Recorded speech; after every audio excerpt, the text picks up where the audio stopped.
Bonjour et bienvenue au sein du podcast Où ça mène quand on s'aime, celui qui donne la parole aux conjoints d'agriculteurs. Elles sont femmes de céréaliers, d'éleveurs, de viticulteurs, en bio, en conventionnel, en raisonné. Elles viennent de toute la France. Certaines sont tombées dans l'agriculture toutes petites, d'autres la découvrent jour après jour. Elles jonglent entre la ferme, la famille, leur métier et portent une force incroyable.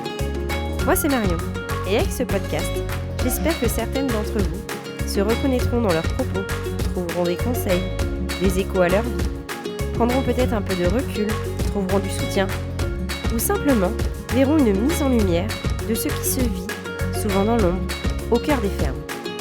Ici, c'est de la good vibes, de la sororité, du partage, et un vrai souffle de girl power en agriculture. Alors, à votre avis, où ça mène quand on s'aime ? Aujourd'hui, je reçois Alexandra. On vient tout juste de faire connaissance et je suis ravie de partager ce moment avec toi. Pour commencer, est-ce que tu peux te présenter en quelques mots ? Moi, c'est Alexandra. Je suis mariée à Jérôme, mon mari depuis actuellement 7 ans. Et on s'est rencontrés il y a 15 ans. J'ai 2 enfants, un de 5 ans qui s'appelle Amaury et un tout récent qui s'appelle Auguste qui a 2 mois. Eh bien, félicitations. Donc moi, je travaille en milieu hospitalier. Ok.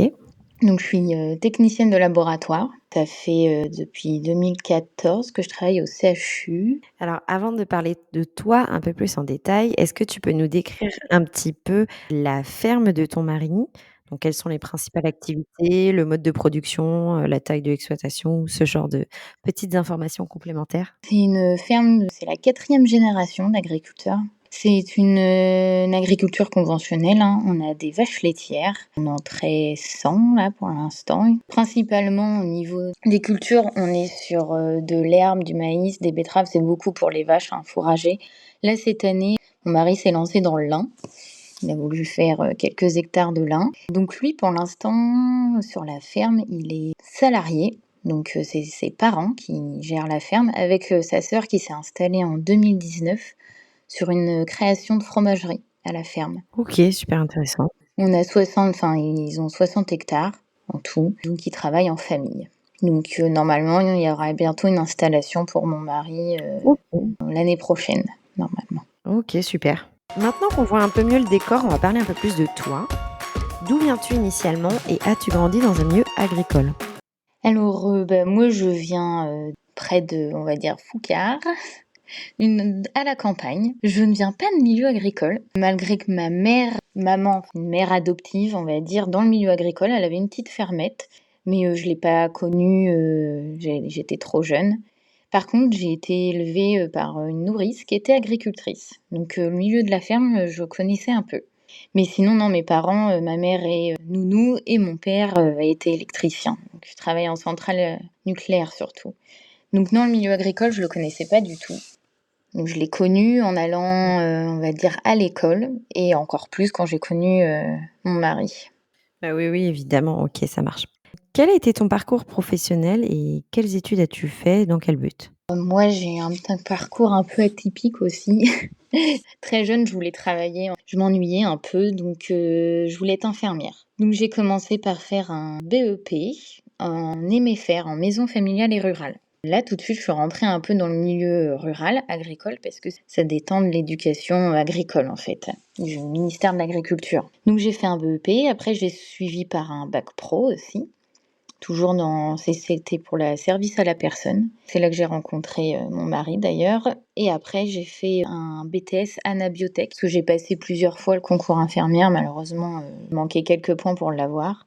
Donc après, je me suis dirigée vers un BTS anabiotech, toujours en apprentissage, parce que je voulais toujours travailler dans le milieu professionnel.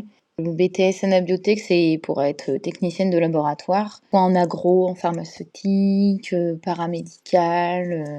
Et après, j'ai été embauchée au CHU suite à l'obtention de mon BTS en laboratoire. Ok, ça marche. Et il y a très très peu, Ouais.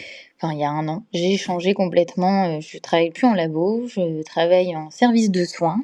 Donc j'ai repassé quelques formations. Donc je suis praticienne physiologiste. Ok. Donc je travaille auprès des personnes malades. D'accord. Ça, c'était un choix de ta part pour trouver peut-être un peu plus de sens. Ouais, enfin franchement Ouais. le côté soin, patient me manquait en fait.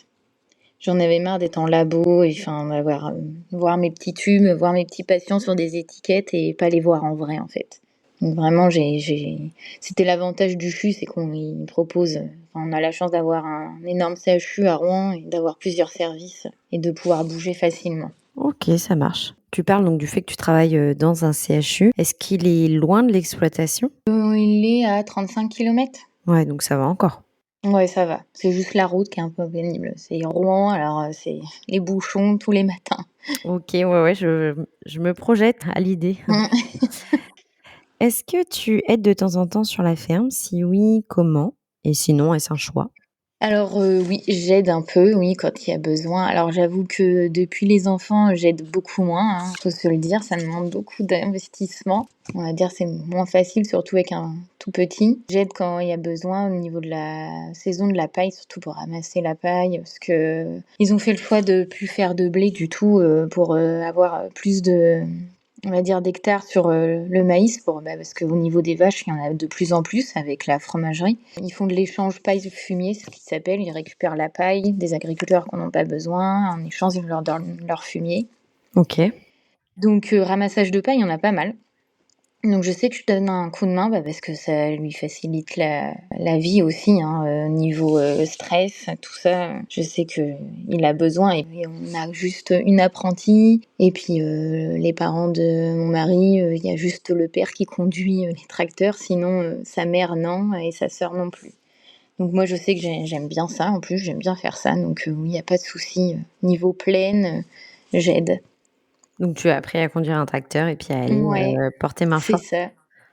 Oui, il m'a appris, dès les premières semaines de nos rencontres, on va dire, j'ai déjà labouré, déchaumé, préparé la terre avec lui. Trop bien, Ouais. trop sympa. Après, la traite aussi. Moi, alors après la traite, je fais plus du tout. Avant, on le faisait ensemble, mais c'est vrai qu'avec les enfants, oui, je suis moins à la ferme. Puis on n'habite pas du tout sur la ferme, donc il y a ça aussi qui change.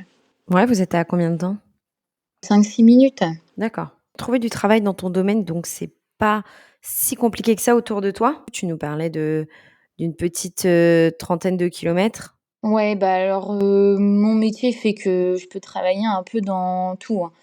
Dans l'agro, dans l'agriculture, tout ce qui est alimentaire, enfin donc oui, je peux facilement, il y a pas de souci. C'est l'avantage. Puis la Seine-Maritime, on a vraiment, côté, agriculture assez développé, tout ce qui est agroalimentaire aussi et puis, bah, oui, après, tout ce qui est médical, paramédical, les labos, on en a, sur toutes, les communes presque.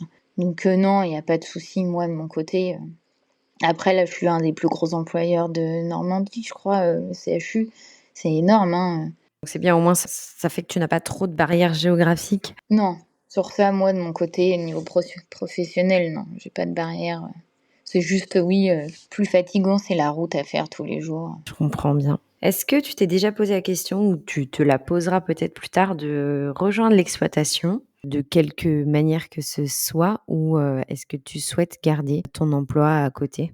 Alors on s'est déjà posé la question, parce que mon mari, je sais qu'il aimerait bien, au niveau facilité, avec les enfants, enfin, moyen de garde aussi, parce que c'est vrai que quand il y a des rendez-vous, pas toujours évident. Mais, moi personnellement, enfin, on a déjà travaillé ensemble, on va dire, au début de notre relation. Je l'aidais, presque tous les week-ends et tout. Et non, je ne préférerais pas parce que pour garder, on va dire, notre, Équilibre. un côté, professionnel et un côté Ouais, personnel. ouais. Ouais, voilà. Parce que je sais que ça clasherait beaucoup, on va dire. On a 2 forts caractères tous les 2.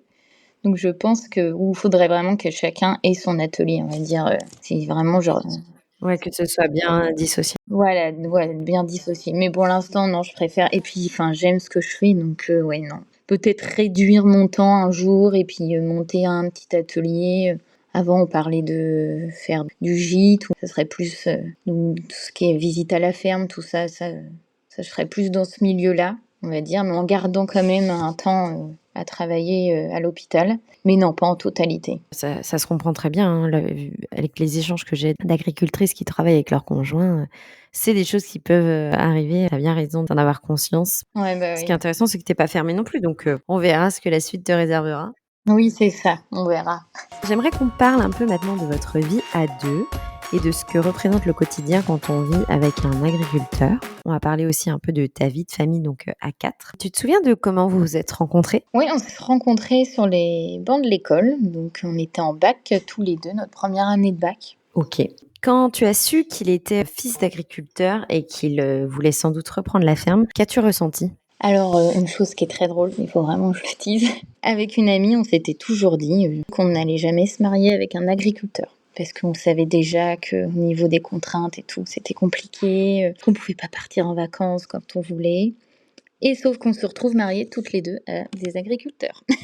J'avais pas trop d'a priori, enfin, je savais que c'était un métier, compliqué au niveau, horaire, temps, qu'ils étaient beaucoup, sollicités par la météo aussi, donc mais c'est vrai que, à l'âge où, on s'est mis ensemble, je pensais pas du tout à ça. Oui, c'est ça, c'est ce que j'allais demander. Comment est-ce que tu te projetais et quelles ont été tes surprises maintenant avec un peu de recul, qu'elles soient bonnes ou mauvaises, du fait de vivre avec un agriculteur? Oui, alors c'est vrai que quand on est jeune, on pense pas à tout ça, mais après c'est plus, moi je suis quelqu'un de solitaire, donc le fait d'être seule en permanence, parce que, on doit, il y a la moisson ou, il y a les semis, au début ça me dérangeait pas, mais j'avoue que là, c'est depuis qu'on a les enfants, c'est vrai que c'est un peu plus compliqué parce qu'ils sont demandeurs aussi, surtout le 1er, il demande surtout, quand rentre papa, parce qu'il rentre tard. Puis il faut savoir que monsieur a beaucoup de casquettes, hein. Il est pas que agriculteur. Il fait partie d'un syndicat, les jeunes agriculteurs, donc qui lui prend énormément de temps aussi. Il est président des jeunes agriculteurs de Seine-Maritime. D'accord. Donc c'est vrai qu'il y a beaucoup de réunions le soir aussi en plus, il prépare des festivals, il va au congrès, donc il y a beaucoup d'absences. Donc oui, au début, quand j'ai eu mon premier enfant, c'était vrai que c'était un peu compliqué. En plus, il est né, en période de juillet, donc en saison de lin, d'arrachage de lin. C'est vrai que être seule souvent, c'est vrai que c'est un peu compliqué, mais alors, je suis une personne, oui, assez solitaire, donc c'est vrai que on va dire, j'ai moins de mal. OK, ouais, je comprends bien. Et si on parle un peu donc de maternité, tu as abordé le sujet. Comment est-ce que tu as vécu donc l'arrivée des enfants dans des périodes agricoles? Donc là, tu parlais du lin. Est-ce que Auguste est aussi arrivé dans une période, il est arrivé il y a 2 mois. Ouais. Est-ce que c'était compliqué? Est-ce qu'il a pu être un peu plus présent? Comment est-ce que tu l'as vécu? Ouais, il est arrivé en mai, donc c'est vrai que c'était un peu plus calme. Il a pu, chose qu'il n'a pas pu faire à Amaury, mon premier, il a pas pu, prendre son congé paternité, hein, clairement. Et là, pour Auguste, oui, il avait pris 15 jours. Il a réussi à poser 15 jours parce que c'était une période, assez calme. Après, ça revient vite, hein, mois de juin est arrivé, l'arrachage de lin, donc là, on est en pleine, aussi ramassage de paille. Puis vu que la météo, est un peu capricieuse, ça traîne un peu, on va dire. Parce qu'on arrive toujours à partir, on va dire quelques jours en août. Mais là, je pense que ça va être, un peu plus compliqué. Surtout que moi, je reprends le travail aussi. Mais, on va dire que l'arrivée d'Auguste, je l'ai sentie un peu moins seule que celle d'Amaury. Ouais, je comprends. OK. Et est-ce que c'est uniquement lié à la période agricole ou est-ce que lui, il s'est dit, «Cette fois-ci, j'ai envie d'être un peu plus présent»? Ouais, je pense aussi, lui, il s'est dit, oui, c'est sûr, il avait le temps, donc il l'a pris, le temps. Il s'est dit parce que, c'est vrai que ça passe vite, hein, il le voit bien, hein. Souvent, il regrette des moments, il me dit: «Oh, tu as fait ça avec les enfants?» parce que, c'est vrai que j'essaie de bouger pas mal aussi, de les occuper et quand on va à la piscine ou quand on va dans des parcs et tout, c'est vrai qu'il me dit: «Oh, tu as fait ça? Oui, c'est vrai. Oh, c'est bête, j'étais pas là», donc il le voit bien que, il loupe aussi, des moments, donc après là, Amaury est plus grand, donc il hésite pas à le prendre plus souvent sur la ferme aussi, Ouais. donc pour passer des moments, père et fils et c'est vrai que, oui, il le ressent aussi, hein. Puis les enfants le font comprendre, hein. Enfin, Amaury lui fait comprendre aussi. Ah ouais, c'est vrai? Ah oui, il lui dit souvent: «Mais pourquoi tu es pas là?» «Tu vas encore rentrer tard papa ce soir?» Il y a souvent ces phrases-là, hein. Ah ouais, c'est C'est vrai intéressant. qu'il est demandeur, ouais. Et lui, il s'intéresse aussi à la ferme, au-delà de passer du temps avec, son papa? Est-ce que, c'est un domaine qui commence déjà à attirer un peu sa curiosité? Oh oui, oh oui, énormément. Ah oui, oui, la ferme, c'est ancré en lui maintenant. Il parle que de ferme, il a ce mot, il connaît tout à 5 ans, enfin, c'est hallucinant, il connaît pas mal de choses. Après, c'est vrai qu'il est en plein dedans, hein, enfin, depuis tout petit, il a été à la ferme. Parce qu'avant, je travaillais en jours décalés, enfin, j'avais des horaires un peu atypiques. Donc c'est vrai que, je le déposais souvent à la ferme, et il a été très, très tôt, dans ce milieu, hein. Donc il sait comment traire une vache, il sait ce que c'est une mamite, enfin il a des mots qu'à 5 ans, tout enfant ne connaît pas, en fait. Et puis il est mordu de ça, hein. On a les tracteurs à la maison, partout, dans sa chambre. C'est des choses qu'on entend aussi, assez fréquemment. Je je comprends et je pense que ça me pend au nez dans les, prochains mois. Oh oui. Et donc vous vivez, à côté de la ferme. Est-ce que c'est un choix? Est-ce que c'est une organisation familiale peut-être avec, ta belle famille, qui est sur l'exploitation? Je ne sais pas. Alors, avant on était en location, donc on voulait être propriétaire, mais au début on cherchait vraiment au pied de la ferme parce on avait même regardé si on pouvait construire sur, le terrain agricole, hein, à côté, enfin juste sur la ferme. C'était un peu compliqué, donc on s'est rabattus sur, un peu plus loin parce que les parents, de mon mari, eux habitent sur la ferme. Il y a une maison, sur la ferme, donc eux ils sont dedans, mais je pense que quand ils partiront à la retraite, c'est sûr qu'ils vont vouloir partir aussi de la ferme, voir ailleurs, et je pense qu'on va revenir sur la ferme. Au début, moi j'étais pas très, très, enthousiaste parce que c'est vrai que la maison de la ferme, il y a du passage, c'était un peu le bureau, on va dire aussi, hein, les commerciaux, tout ça. Puis, là où elle est située, j'avais un peu de mal de me redire de reprendre la maison de mes beaux-parents aussi.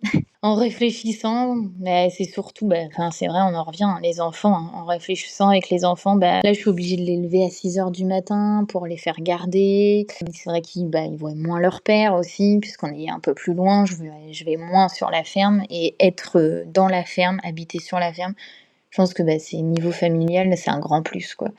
Il va être plus proche de ses enfants, une meilleure organisation pour nous, il y aura pas besoin de les lever si tôt, il pourrait les porter après la traite, à l'école, enfin, donc oui, je pense que, un jour on sera, m'amène à habiter, à la maison de la ferme. C'est super intéressant ton évolution, d'état d'esprit par rapport à ça, et je rebondis aussi sur le fait que tu dises, vivre dans la maison où il y avait mes beaux-parents, parce que ça, c'est un sujet, que j'ai très peu abordé avec, d'autres femmes, d'agriculteurs. Mais moi, ça a été un de mes plus gros freins, de reprendre la maison des grands-parents de Thibaut. Bah oui. J'avais dit: «Mais moi, je les ai vus, même si c'est que quelques années et que c'est pas mes grands-parents, j'aurais du mal à me projeter dans des murs où j'ai vu des gens, à leur place, avec leurs meubles, avec leurs affaires et leur vie».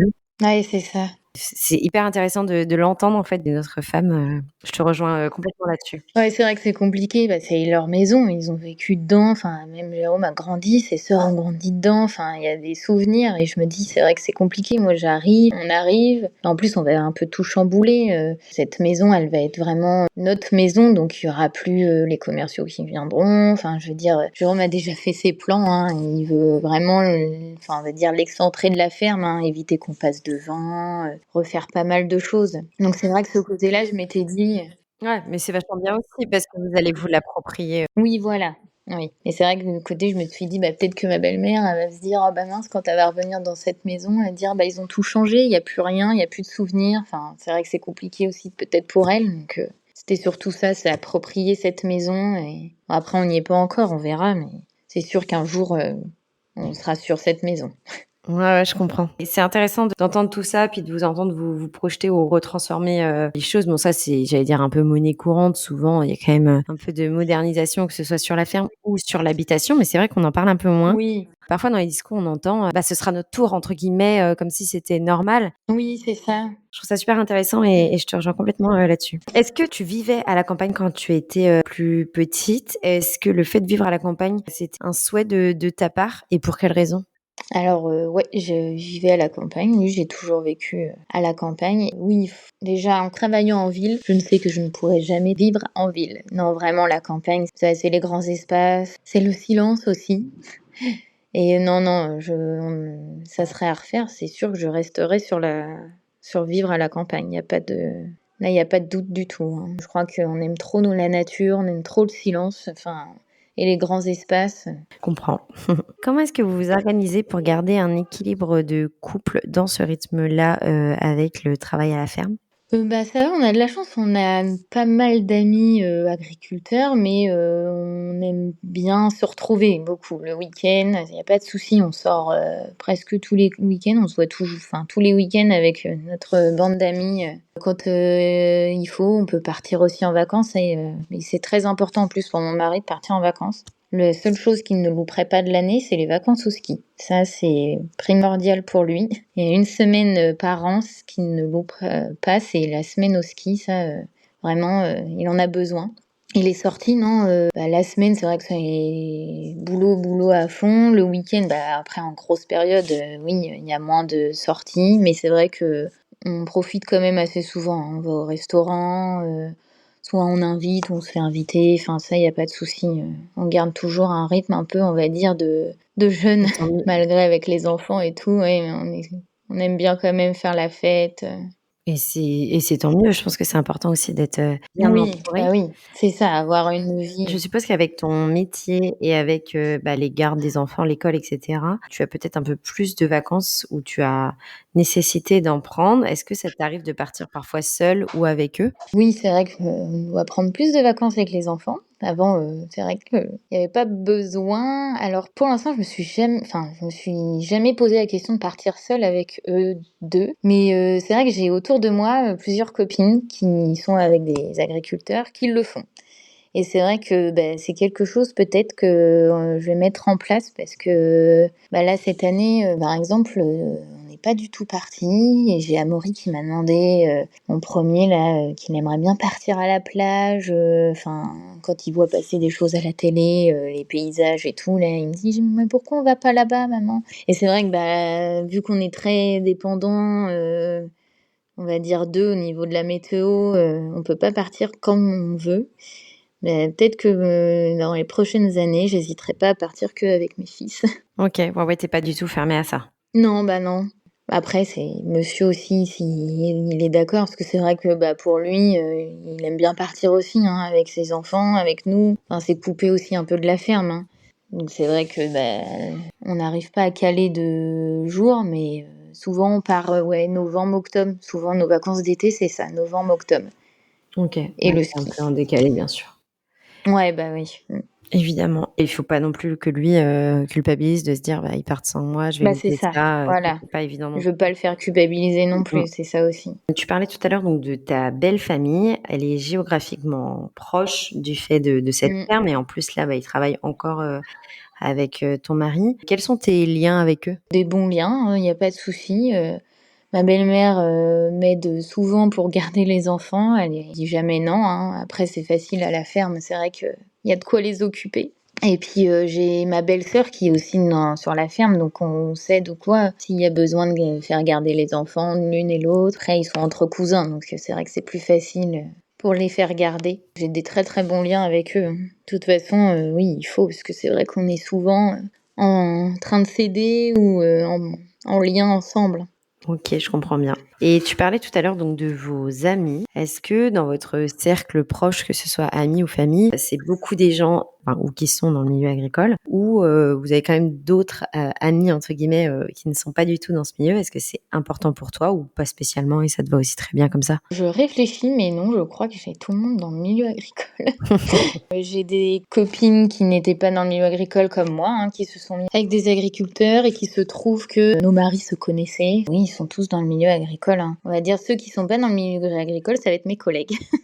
Bien sûr, et ça ne te gêne pas spécialement ou au contraire, ils comprennent aussi, vos problématiques, le fait peut-être d'annuler, des dîners en dernière minute pour les animaux, Ouais, pour des non, choses voilà, comme c'est ça. ça? Oui, ils comprennent plus, oui, non, ça me dérange pas du tout. Puis, enfin, on se soutient entre, filles aussi souvent. Quand on a besoin, de lâcher un peu, je sais que elles comprennent, en fait, elles savent ce que c'est donc c'est vrai que c'est plus facile d'en parler à quelqu'un qui comprend ce qu'il vit, la même chose que toi, que quelqu'un qui est complètement en dehors de ça et qui comprend pas. Et c'est tout le sujet du podcast d'ailleurs. Mmh. Pouvoir C'est ça. échanger entre nous, on se rejoint sur tellement de sujets et je trouve que c'est important pour se comprendre, pour se soutenir et pour pouvoir oser, en parler en fait, tout simplement. Mmh. Avec, du recul, qu'est-ce qui chaque jour te fait te sentir bien dans cette, vie-là? Est-ce qu'il y a une fierté ou une satisfaction particulière à vivre à côté d'un agriculteur? Oui, ce qu'apporte la ferme, on va dire, surtout moi je dis pour les enfants, enfin c'est un milieu tellement enrichissant et ce qui est très important, c'est ils savent ce qu'ils mangent, ce qu'ils ont dans leur assiette. Enfin, ils savent d'où ça vient. Ils savent que, la vache, c'est la viande rouge. Moi, je sais qu'à Maury, quand on va à la boucherie, il sait reconnaître, toute la viande, ça, il y a pas de souci. Il sait pourquoi papa, il travaille dur, c'est pour faire à manger aux Français. Enfin, tout ce on va dire, ce milieu-là, là, c'est très important pour moi. C'est hyper poignant, je trouve, comme anecdote et c'est super valorisant. C'est vrai qu'on en parle assez peu de ce regard-là qu'a, l'enfant sur son assiette. Je trouve ça hyper intéressant. Je suis un peu scotchée, je m'attendais pas du tout à Ouais. ce genre de réponse, mais Non, mais je c'est trouve ça, ça trop, trop bien. quand il est rentré à l'école, c'est ça qui nous a scotchés parce que, il nous a dit que des enfants, ils savaient pas ce qu'était dans leur assiette et c'est lui, c'est Amaury, même on a eu un mot de la maîtresse qui nous a dit: «Mais Amaury, enfin, il sait qu'on tue une vache pour la manger, un cochon». J'ai dit: «Oui, c'est la vie, quoi». Enfin, c'est exactement ça. Il sait très bien, même au niveau, on va dire de la mort. C'est plus facile à lui faire comprendre quand quelqu'un est décédé parce que, c'est vrai qu'à la ferme, les vaches qui sont malades ou quoi, qui vont pas bien et qu'on est obligé, qu'elles partent, au carisseur parce qu'elles sont mortes, tout ça, il le voit et c'est vrai que c'est plus facile pour lui. Puis, pour nous de lui expliquer. Ouais, c'est pas le même rapport et une certaine maturité sur Non, certains voilà et sujets, c'est différent. Je trouve que ouais, voilà, ça les rend un peu plus matures sur certains sujets, on va dire plus réalistes aussi. Il sait même les légumes, tout ça, il sait très bien, faire la différence entre une courgette, un concombre, il sait très bien que le blé sert à faire les pâtes, la farine, les gâteaux, enfin, ouais, il y ouais. a tout cet apport, ouais, que je trouve ça hyper intéressant. Parce qu'il y a beaucoup d'enfants qui savent pas, mangent des moments dans leur assiette, hein, enfin, clairement, il y a ça aussi. Parce que, soit les parents osent pas forcément, leur dire: «Bah oui, c'est un animal mort que tu manges» ou c'est vrai qu'on essaye de les mettre des moments dans une sphère alors que pas du tout. Ils sont capables de comprendre, OK, super. Est-ce qu'il y a quelque chose que tu aimerais dire à d'autres, tu as une conjointe, d'agriculteur? qu'il faut pas avoir peur.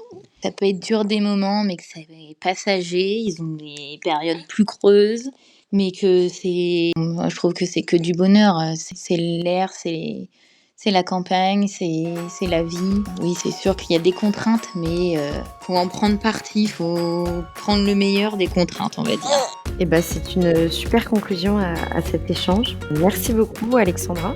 Mais de rien. C'est la fin de notre échange. Merci de l'avoir écouté jusqu'au bout. Si cet épisode vous a plu, je vous invite à découvrir tous les autres. Vous pouvez également noter le podcast sur votre plateforme d'écoute préférée. Et pour suivre l'aventure au quotidien, retrouvez-moi sur les réseaux sociaux et surtout sur Instagram où je suis très active. N'hésitez pas à vous abonner, liker, partager. C'est grâce à vous que ce projet prend forme et qu'il peut continuer à grandir. Et mesdames, si vous avez envie de raconter votre histoire, rejoignez-moi dans un prochain épisode. À bientôt!